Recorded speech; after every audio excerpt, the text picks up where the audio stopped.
Estreamos nossa conversa com a presidente do Supremo Tribunal Federal, ministra Carmen Lúcia. Mineira, ela tem como traços de sua personalidade os hábitos simples, as poucas palavras e as posições firmes, mas não fala sobre processos em andamento, como a Lava Jato, ou assuntos que entrarão na pauta do STF, como a revisão do foro privilegiado. Antes de chegar à Suprema Corte, foi procuradora do Estado de Minas Gerais. Ela nos conta que já foi vítima de preconceito e ressalta que o trabalho não cansa, mas as chateações, sim. Carmen Lúcia nos recebeu para uma conversa em seu gabinete. Ministra, muito obrigada por nos receber aqui no seu gabinete para conversar com a gente. Eu sei que a senhora tem muita história para nos contar, porque somente aqui no Supremo Tribunal Federal são 11 anos, né, ministra? Completando agora em maio. O que são esses 11 anos na sua vida? Um ciclo importantíssimo de realizações, de possibilidades de fazer algo diferente, algo que não é da gente, nem pra gente, nem pessoal. Então é um ciclo muito diferente na vida, na minha e na vida das pessoas que me rodeiam. Principalmente, eu acho que essa é uma pergunta que eu vou saber responder mais quando este ciclo terminar, o que ficou e o que eu pude fazer pelo outro. Foram muitos processos, alguns com impacto popular, alguns que a gente poderia dizer assim, que ganham uma dimensão, né, das pessoas acompanharem aquilo ali. Quais são? Tem alguns que tenham marcado mais a senhora nesse momento? Eu digo que tenha esse impacto mesmo na população? Eu acho que houve uma mudança muito grande na população, na cidadania brasileira e no mundo. Há 10 anos atrás o mundo era outro, o Brasil era outro. E eu acho que isso se reflete no judiciário, desde o primeiro grau, desde o juiz, no seu fórum, cuidando dos processos diante do cidadão, até o Supremo. Claro que é outro momento.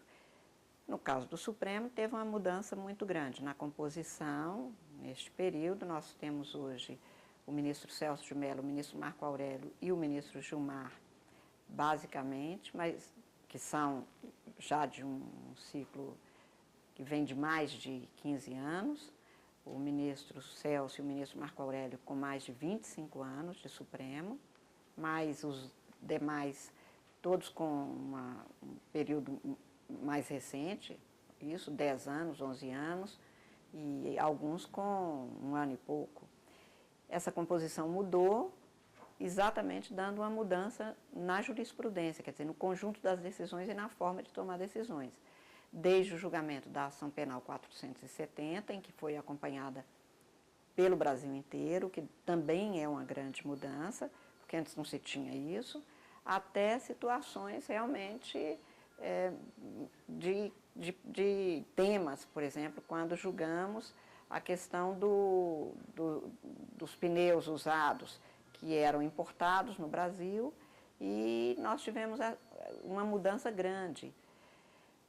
Essa situação, como a da anencefalia, como a da marcha da maconha, como a liberdade de expressão, sofreu uma mudança grande na forma de ser julgada, de ser vista, na interpretação da Constituição e no impacto disso para os cidadãos, o que conduziu a que os cidadãos também passassem a prestar uma atenção muito maior em tudo. A senhora falou desse julgamento dos pneus, é um marco aqui, porque é exatamente trazendo a discussão do meio ambiente aqui para dentro. Do meio ambiente para futuras gerações e com ponderações, porque eu fiz uma audiência pública na época e as pessoas que achavam que poderiam perder emprego dessas empresas que importavam os pneus, queriam manter seus empregos. E a parte do meio ambiente e de um meio ambiente saudável para os atuais e para as futuras gerações, prevista constitucionalmente, era pouco entendida pelos cidadãos. Então, julgamentos como esse, pelo menos, marcam a sinalização do que a sociedade precisa de pensar. São julgamentos, portanto, muito novos, em temas que há 30 anos atrás sequer eram pensados. E a senhora trouxe, inclusive, essa audiência para dentro do Supremo. É verdade, o Supremo Tribunal tem feito audiências públicas para dar voz que se sentem atingidos de alguma forma pela decisão, qualquer que seja ela, e por especialistas que podem trazer que, por exemplo, a importação e o trabalho com pneu usado pode causar doença que não pode ser pago com a vida daquele trabalhador. E tudo isso passa a ser compreendido, porque essas audiências são televisionadas, são acompanhadas, recebemos o tempo todo manifestações pelas redes sociais dirigidas exatamente ao Supremo.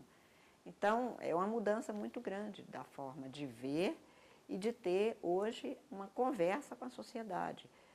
Conversa no sentido até de nós ouvirmos, o que não muda a circunstância de que o juiz tem de aplicar o que estiver previsto em lei. Pois é, isso eu queria saber da senhora, né? O peso das ruas, o ouvir das ruas aqui numa decisão no Supremo Tribunal Federal, pesa de fato? Primeiro, eu acho que as ruas, a cidadania não pesa nunca. Ela ajuda, ela se manifesta, é uma grande manifestação de mudança positiva do Brasil, que as pessoas possam falar. Eu sou de uma geração que foi amordaçada durante muito tempo, que não é bom, é uma experiência traumática, ruim, a não democracia, o autoritarismo é sempre ruim, então as ruas não pesam. O que pode ocorrer de uma forma ou de outra, que a manifestação seja emocional, e o direito é racional. O direito é uma barreira que o ser humano criou para que, diante de um caso concreto, decida-se segundo a razão e não segundo a emoção de momento, porque emoções são passageiras e nos levam a tomar decisões que são, muitas vezes, equivocadas. E por isso, ao aplicar o direito, nós não lidamos com emoção, nós lidamos com o direito que é razão. A senhora tem uma frase, inclusive, que diz que o juiz, quando vai julgar, ele tem que deixar a paixão em casa e ir para o julgamento com compaixão. Se não fizer isso, o que é que ocorre? Eu acho que uma desumanização do direito. Nós não lidamos com um processo só no papel.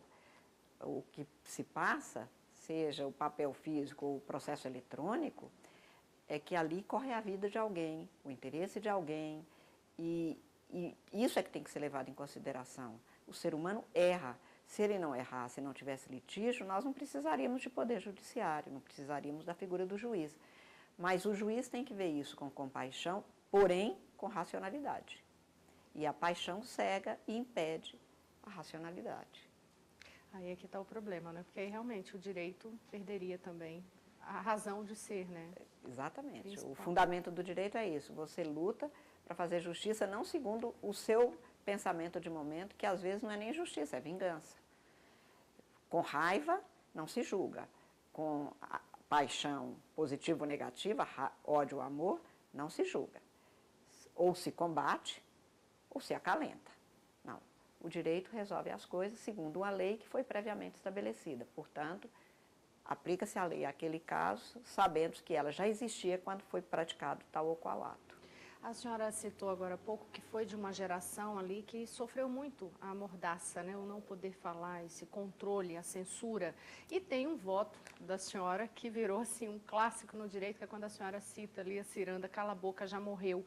E a senhora cita nos seus votos de Rui Barbosa a um ditado popular. E aí eu faço duas perguntas para a senhora nesta linha. Uma, de onde vem a inspiração na hora que a senhora está montando o voto para poder escolher essas frases? E a outra coisa, existe de fato uma preocupação do Supremo, dos ministros, de se fazerem entender, porque judiciário, direito, não é uma coisa fácil de entender. Deveria ser, principalmente o direito constitucional, que é o direito do cidadão, porque a pessoa pode passar, aliás, deve passar a vida sem passar perto do Código Penal. Agora, sem passar pela Constituição é impossível, porque o direito à vida está garantido na Constituição. Então, quanto mais nós nos fizermos entender, mais o direito se legitima, a decisão fica legitimada. Os juízes não são escolhidos pelo voto, pelo povo, pelas urnas. Por isso mesmo, ele se legitima pela autoridade do que é decidido segundo a lei. Quanto mais isto for entendido, mais a legitimidade será maior. Mas nós teremos decisões legitimadas e a pessoa pode não gostar de ter perdido uma causa, mas ela compreenderá por que ela não foi exitosa, ela não foi vencedora. E o direito tem esse ranço mesmo de um que a gente chama de juridiquês, muito chato, muito ruim, muito pouco compreensível. E isso é algo que tende a ser superado no mundo inteiro.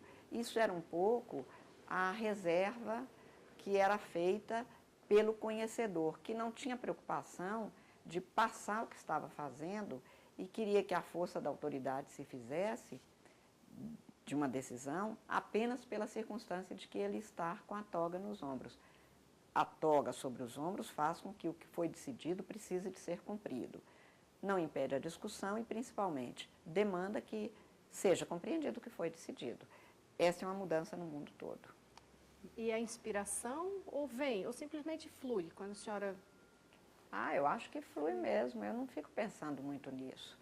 E a gente vai aprendendo, por exemplo, eu passei pelo eleitoral e aí a gente lida com um candidato a um cargo de vereador no interior que precisa de entender se afinal ele vai ou não continuar no cargo. Conforme o que for dito, nós vamos ter situações realmente muito estranhas, em que você diz que os embargos foram acolhidos com efeitos infringentes para o provimento do agravo, para que o RESP seja, que tenha trâmite. Traduzindo. Claro que o principal interessado, que é aquele que vai ou não continuar no cargo, quer saber só isso. Eu fico ou eu saio do cargo? Então, nós precisamos de cada vez mais aproximarmos o que nós decidimos de uma linguagem que seja não banal, não vulgar, mas compreensível. Ministra, e hoje a senhora acha que, qual é a análise que a senhora faz em relação a esse entendimento da população sobre o papel do judiciário? Porque são muitas causas no judiciário. É tanto processo, vai de denúncia, passa por julgamentos, como a senhora citou do caso dos pneus, feto anencéfalo, é muita coisa. Existe um foco no judiciário hoje muito grande. A senhora acha que a população percebe isso de que forma isso impacta a população? Eu acho que está acontecendo o que foi anunciado, prenunciado, desde a década de 60, de 70, que o século XXI começaria com a proeminência do Poder Judiciário. Isto não é algo que tenha sido pensado no Brasil ou dito no Brasil. Para citar apenas um grande filósofo do direito, Norberto Bobbio, ele dizia: nós conquistamos direitos fundamentais, é hora de efetivá-los. Se esses direitos não se tornam efetivos naturalmente, é preciso o judiciário para garantir que eles sejam aplicados. Logo, a ênfase será do Poder Judiciário. Está acontecendo exatamente isso. Eu acho que a população, de uma forma geral, e isso é em todo lugar, não é, repito, uma experiência exclusivamente brasileira, despertou para o papel do judiciário, que se ele não for atendido naquilo que ele acha que é seu direito, ele busca a figura do juiz. Quer dizer, ele não abre mão disso, ele não fica reclamando, ele passou a reivindicar. E o órgão de reivindicação é mesmo o do Poder Judiciário. Agora, por outro lado, não termina havendo um excesso, não sei se eu posso usar esse termo, mas um excesso de judicialização das coisas. Tem processos que é como se você dissesse assim, vem parar no Supremo até uma briga por tampinha de garrafa. É a expressão que a gente usa na rua. Então, isso também não termina sendo um excesso de judicialização? Acho que eu não sei se é um excesso de judicialização. Talvez seja normal, e a gente, como está vivendo a experiência do momento em que isso acontece, tende a dizer que é um excesso de judicialização. As pessoas querem solução para os seus problemas. E elas não querem que uma briga num condomínio acabe na morte de um por causa de uma vaga de garagem, como já aconteceu. E se acabar de todo jeito, isso vai parar no Poder Judiciário. Então, o que ocorre hoje? As pessoas procuram um terceiro, e este terceiro é o próprio Estado juiz, para resolver seus problemas. No caso brasileiro, nós temos, primeiro, uma Constituição, que é a de 1988, que deu muito mais direitos do que se teve nas constituições anteriores. Não havia previsão de tantos direitos, não havia tantos temas que pudessem ser considerados fundamentais. Logo, a nossa Constituição possibilitou isso. Segundo, no ciclo democrático, pós-autoritarismo, nós temos mesmo a busca de direitos muito maior do que antes. E terceiro, o que o judiciário hoje tenta, no caso brasileiro, o Conselho Nacional de Justiça, é buscar quais são as novas formas de solução de conflitos na sociedade, que não precisa de ser via processo judicial tradicional. Por isso, tem ênfase hoje a mediação, a conciliação, a arbitragem, que são outras formas de se resolverem conflitos com um terceiro, com a presença do judiciário, muito mais como controlador. Só para se ter uma ideia, no caso brasileiro, nós fizemos, em dezembro do ano passado, a 11ª Semana da Conciliação Nacional. Foram, numa semana, 663 mil audiências, portanto, processos que são colocados em tentativa de solução, com quase 500 mil soluções de casos. Então, as pessoas querem uma solução para o seu conflito, para a sua lide, com o seu vizinho, com aquele locador, com aquele que comprou um produto estragado. Ele não quer abrir mão do seu direito. E o judiciário precisa de resolver isso com essas novas formas de solução de conflito. O que a gente sabe é isso. O ser humano quer ter direitos e lutar pelos seus direitos. Compete a nós, do Estado e da sociedade em geral, pensar quais são as formas de solução fora do processo tradicional, que seria restrito, portanto, aquilo que precisa mesmo de um processo formal para resolução. A gente vai continuar conversando com a ministra Carmen Lúcia, presidente do Supremo Tribunal Federal, e no próximo bloco ela vai falar para a gente, inclusive, essa experiência da mulher no judiciário. Eu volto já.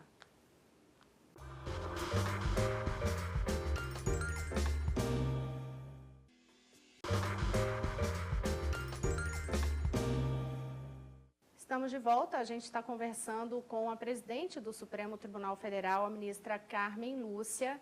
Ministra, a gente está na semana em que se comemora o Dia da Mulher. A senhora foi a primeira mulher presidente do Tribunal Superior Eleitoral, agora preside a Suprema Corte no país. Existe já a condição absoluta de igualdade de homens e mulheres no mercado de trabalho, por exemplo? Não existe, estamos ainda muito longe disso. Há não apenas uma desigualdade muito significativa, e mais do que isso, existe uma discriminação grande ainda contra a mulher. Há uma violência, não apenas a violência física, a violência psíquica, mas há ainda realmente um preconceito contra a mulher. Isto se passa em todos os lugares e esta é também uma forma de a gente vencer situações anteriores, vencer barreiras e buscar essa igualdade, que não vai vir de graça, quer dizer, ela vem no fluxo de uma luta que é empreendida mundialmente para que as mulheres tenham os mesmos direitos, não apenas na letra da lei, mas na vida. Eu acho que talvez com mais uma ou duas gerações nós tenhamos já um quadro mais significativo, mas hoje não. Há uma discriminação grande contra a mulher. A senhora percebeu isso desde muito cedo? Do tanto que a mulher tem que trabalhar muito mais, se esforçar muito mais? Sim, desde criança, até porque essa é a realidade da sociedade. E de uma sociedade ainda muito machista. E que acha que a mulher continua sendo, em grande parte, secundária no seu papel político, no seu papel funcional, no seu papel social, enfim. E, portanto, a gente percebe isso desde sempre. A senhora foi vítima em algum momento de preconceito? Em várias ocasiões, por exemplo, em concurso público até, que é muito menos comum, porque como você tem regras de edital a cumprir, supostamente haveria igualdade. Eu ainda sou de uma geração que a banca, nitidamente, se tivesse igualdade, preferiria um homem para procurador do Estado do que uma mulher. Na cabeça deles, viajaria com mais tranquilidade para fazer audiências no interior. Então, você tem que demonstrar muito mais o seu valor do que um homem precisaria. Mas, como eu disse, eu acho que essas coisas se enfrentam para se vencer, para que quem vier depois tenha uma situação melhor. A senhora, no bloco anterior, falou sobre ter a toga para decidir, né, quando está aqui dentro. Quando tira a toga, a senhora consegue, a gente conhece aqui do Supremo Tribunal como uma pessoa de hábitos simples, né? Workaholic também, né, ministra? Trabalha Não, muito. mas não é porque eu sou workaholic, é porque há o que fazer sem parar. É muito serviço. Mas no dia a dia de hábitos muito simples, mesmo no cargo de presidente do Supremo, a senhora consegue manter esse dia a dia com a simplicidade de andar na rua, de pegar um táxi? Não muda nada o cargo. As pessoas, eu acho que ficam com uma certa ilusão de que o cargo veste a gente. Não, a gente ocupa a cadeira que é de um cargo. Há um ser humano antes do cidadão, antes do profissional. Acho que isso vale em todos os setores. No judiciário também. Quer dizer, não muda muito. O que muda é, eventualmente, porque nós temos a TV Justiça, então hoje as pessoas conhecem muito mais os juízes do Supremo, inclusive, e, portanto, há uma abordagem, eventualmente. E quando abordam a senhora? O que dizem? Desde pedido de preferência para algum julgamento até comentários pró e contra algum voto, algum julgamento. Às vezes aconteceu, às vezes nem aconteceu, às vezes foi mal entendido. Mas no meu caso eu nunca tive problemas de constrangimento, o que não significa que não possa ter uma hora acontecer, mas até hoje não aconteceu. Mas já passou por alguma situação curiosa?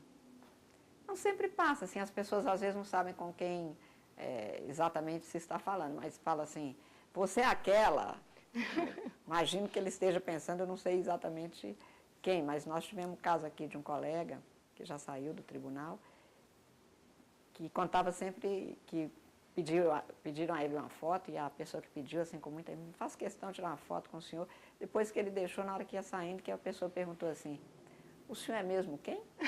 Depois de pedir a foto. Então, não se sabe, eles não sabem identificar exatamente, mas a televisão faz isso. Ela mostra muito e, portanto, projeta e você entra sem pedir licença na casa das pessoas. Ministra, a senhora também ressaltou no bloco anterior a composição do Supremo, né? Tem decanos aqui, enfim, mas está chegando também um ministro novo. Como é que está a expectativa para a chegada de Alexandre de Moraes? A gente recebe com muita naturalidade, quer dizer, a saída, a perda de um colega, não por idade, por escolha, como foi a morte do ministro Teori Zavascki, causa um impacto que é próprio da vida. A gente convive durante um bom tempo, passamos no tribunal um grande tempo, nos tornamos amigos e, portanto, o impacto é enorme. Agora, a justiça é contínua, o serviço é contínuo e a força da vida é muito grande, tem que continuar, até porque nós prestamos um serviço ao público que não pode parar. E, então, nós recebemos com naturalidade, com muita receptividade, o juiz que entra é recebido por nós com enorme boa vontade de tentar ajudar, de recompor o colegiado com a presença desse novo membro e, portanto, acho que isso é uma característica boa desse colegiado. O que ficou, por exemplo, de crítica, de eventual crítica na época de Sabatina, aquilo ali é uma questão do Congresso? É uma questão fora, não é uma questão do Supremo. Não se teve uma palavra de crítica aqui e o Supremo não participa dessa escolha. O Supremo recebe o escolhido pelo presidente e pelo Senado, representando o Congresso Nacional, e depois nomeado pelo presidente da República como exercício de uma função que é própria do presidente, que é a nomeação, é um ato de atribuição do presidente que nós respeitamos, até porque nós defendemos e garantimos a Constituição. E isso está na Constituição. E é um bom nome que vem para ajudar, para compor. A perda de Teori ainda vai ser um processo longo para superar aqui, né, ministra? Porque por causa da forma com que se deu, quer dizer, é uma morte violenta, é uma morte inesperada, é alguém que fazia um grande trabalho, era um homem extremamente ameno, era um ótimo juiz. Então, a gente se ressente de toda perda na vida, muito mais de um amigo. Eu vou abordar um tema. Se a senhora não se sentir confortável, não tem problema, mas assim, uma outra grande perda a senhora sofreu esse ano, que foi a do seu pai, no início do ano. O que era exatamente a imagem do seu pai na sua vida, na sua trajetória? O que é que representou o seu pai na sua trajetória? Eu acho que a minha família tem uma força grande na minha vida, mas os ciclos da vida são assim, eu acho que não São tristes, mas é assim. Isto também é vida. Ministra, em relação à pauta do Supremo Tribunal Federal, a senhora na presidência, então, que veio aí com essa pauta, o que a senhora acha que tem, assim, de julgamento neste ano especificamente, 2017, que vai ser aquele julgamento que vai mobilizar a população? A gente sabe isso mais depois do que antes. Às vezes um julgamento que a gente acha que não terá maior repercussão acaba tendo. O Supremo tem uma pauta de temas econômicos, sociais, de direitos fundamentais, administrativos, muito carregada. Mas eu não sou capaz de antever qual é a repercussão disso, realmente. Temas polêmicos é que terminam... Aqui temas polêmicos não faltam, o tempo todo. Polêmica não tem faltado em canto nenhum, né, ministra? Agora, o que a senhora diria, eu vou voltar ao tema do começo da conversa da gente nesse bloco, a questão da mulher. O que a senhora diria hoje para aquela mulher que ainda se sente oprimida, mas que não conseguiu se libertar ainda e está buscando uma inspiração para dizer, vou superar, vou sair dessa vida, vou crescer? Eu acho que as mulheres hoje são mais unidas no sentido de ter espaços muito apropriados de busca, de conhecimento, de informação, de formação profissional, para saírem de uma situação de subserviência, de dependência e de violência. Isto já mudou no Brasil e eu acho que toda mulher que achar que vive uma situação dessa, ela tem hoje condição de buscar alternativas. E eu acho que elas devem buscar. Qual seria a pauta, independentemente do judiciário, mas qual seria a pauta que a senhora queria ver acontecer no Brasil? Eu acho que é de igualdade da cidadania brasileira, que todos os cidadãos tivessem os mesmos direitos, a oportunidade de ter os seus direitos iguais, efetivados, concretizados. Isso é que eu queria mais ver no Brasil. É um sonho possível? O direito constitucional é o direito dos sonhos possíveis. Isso está na Constituição com todas as letras. É o que a senhora disse no comecinho aqui, né? Quer dizer, nasceu, você já está na Constituição. Pois e a Constituição prevê essa igualdade, né? Vai sentir saudade aqui da presidência, ministra? Não, eu não sinto saudade de cargo público. São tarefas, são funções que a gente exerce e que numa democracia republicana é uma passagem rápida. Nós aqui somos nuvens passageiras, o que é permanente é a justiça. Ministra, muito obrigada por nos receber. Eu que agradeço muito. Com a gente. Eu que agradeço muito obrigada pela presença e voltem sempre. O Supremo é também uma casa de todos.